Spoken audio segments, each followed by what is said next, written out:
بتائیے گا کہ آپ لوگوں نے جو گلوبل اسلامک تکفل جو انشورنس کمپنی ہے یا پروجیکٹ ہے، یہ کس سوچ کو لے کر آپ لوگ آئے ہو؟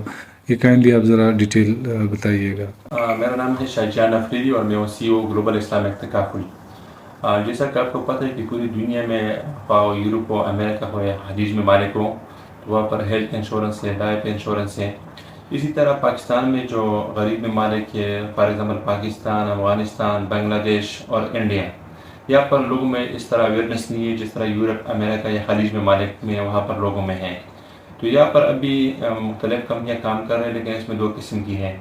ایک کمرشل کمپنی ہے جو عام عموماً چل رہے ہیں، اور دوسرا اسلامک کمپنیاں ہیں جس کو تکافل کہتے ہیں۔ ہماری جو کمپنی ہے ایک طرف اگر ایک اسلامک کمپنی ہے تو دوسری طرف یہ سوشل کمپنی ہے۔ اس کا مقصد یہ ہے کہ عوام کو ان کا فائدہ پہنچے۔ یہ صرف بزنس کا کمپنی نہیں ہے، بلکہ ان کا مقصد یہ ہے کہ یہاں پر جو لوگ ہیں پہلے سے بہت پسماندہ ہے، یہاں پر علاج کے بہت سے مسائل ہیں۔ اسی حوالے سے ہم نے یہ فیصلہ کیا ہے کہ گلوبل اسلامی تکافل میں صحت کارڈ کی طرز پر اپنا صحت کارڈ ہیلتھ انشورنس ہوگا۔ کس قسم کے لوگ اس میں آپ کے ساتھ اس پروجیکٹ میں آپ لے کر چل سکتے ہیں؟ پاکستان میں پہلی بار یہاں پر جو خیبر پختونخوا میں افغان لوگ ہیں، پاکستان کی کسی بھی کمپنی میں ان کو اجازت نہیں ہے کہ وہ انشورنس کر لیں یا ہیلتھ کارڈ لیں۔ تو ہم نے فیصلہ کیا ہے کہ ہمارے جو کمپنی اس میں افغان سٹیزن بھی ہوں گے۔ اس کے علاوہ خیبر پختونخوا میں پہلے مرحلے میں ہم نے 10 اضلاع کو ٹارگٹ کیے ہیں جہاں پر ہاسپیٹل ہوں گے، اور پشاور جو ایریا ہے، قبائلی علاقہ جاتے ہیں، ملاکنڈ ڈویژن ہے، اس ایریا سے ہم سٹارٹ لیں گے۔ اور ہمارا مقصد یہ ہے کہ یہاں پر کوئی بھی آدمی، غریب آدمی ہو، مڈل کلاس کا آدمی ہو، تو وہ علاج کے بغیر نہ رہیں۔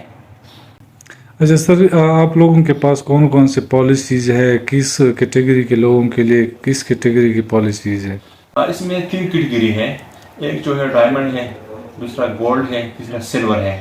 جس طرح انٹرنیشنل سطح پر ہو رہا ہے، اسی طرح ہم نے بھی اس ماڈول کے ساتھ ڈیزائن کیا ہے۔ اور ہمارا بنیادی مقصد یہ ہے کہ یہاں پر لوگوں کو بہتر سے بہتر علاج مل جائے۔ عوام کو اس چیز سے کیا فائدہ ہوگا؟ اصل میں عوام کو جو سب سے اہم مسئلہ ہے اس ٹائم، جو مہنگائی ہے، غربت ہے، لوگوں کو معیاری علاج میسر نہیں ہے۔ تو لوگوں بیمار ہوتے ہیں گاؤں میں، لوگ علاقوں میں، لیکن وہ پشاور کے رخ نہیں کرتی کیونکہ مہنگا علاج وہ کر نہیں سکتے ہیں۔ اور بعض اس طرح علاج ہے جو صحت کارڈ میں بھی شامل نہیں ہے، جیسا کہ گائنی ہے یا او پی ڈی ہے۔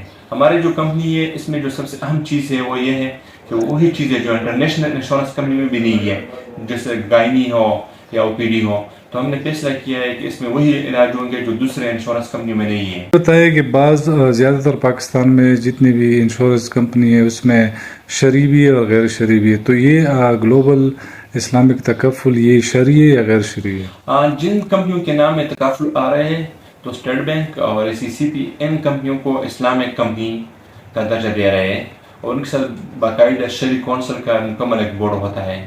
اور اسی طرح جو وہاں پر آپ کو یہ پہلے سے بتانا ہوگا کہ میں شرعی کر رہا ہوں یا کمرشل کر رہا ہوں، تو ہمارا جو کمپنی انشورنس جو ہے یہ تکافل کمپنی ہے اور اسلامک ہے۔ اور بالکل ہمارے ساتھ جو ٹیم ہے لیگل ٹائم اسلامک، اس میں اسکالر ہے، اس میں ڈاکٹر ہے، اس میں علماء کرام ہے، اور پہلے سے یہاں پر جو میزان بینک ہے، بینک آف دبئی ہے، البرکہ بینک ہے یا فیصل بینک ہے، جو اسلامک بینکنگ ہے، وہی طرز پر ہم کام کر رہے ہیں۔ سر، صحت کے ساتھ ساتھ اسٹوڈنٹ کے لیے اس میں اپرچونٹیز ہوں گی؟ اس میں بہت سے لوگوں کے لیے اپرچونٹی ہے، لیکن وہ ٹائم پر ہم لانچ کریں گے۔ پہلے مرحلے میں ہم صحت پر کام کریں گے، دوسرے مرحلے میں پھر ان میں مختلف کیٹیگری ہے، لائف انشورنس میں ہے، اسٹوڈنٹ انشورنس میں ہے، بہت سی چیز میں ہیں، لیکن پہلے مرحلے پر ہم جو کام کریں گے وہ صرف ہیلتھ انشورنس پر کریں گے۔ عوام کے لیے اس پروجیکٹ کے حوالے سے ایک مختصر سا پیغام۔ عوام کو ہمارا یہ پیغام ہے کہ وہ آئیے اور دیکھ لیں ہمارے اس پروجیکٹ کو، اور انشاءاللہ اس پروجیکٹ کا مقصد یہ ہے کہ پہلی بار ہم لا رہے ہیں خیبر پختونخوا کے عوام کے لیے، ان کو وہ سہولیتیں جو ان کو میسر نہیں ہے میڈیکل میں، تو انشاءاللہ وہ ہم دیں گے۔ پہلے بھی ہم نے اس عوام کی میڈیکل فیلڈ میں خدمت کی اور آئندہ بھی کریں گے۔ بہت شکریہ۔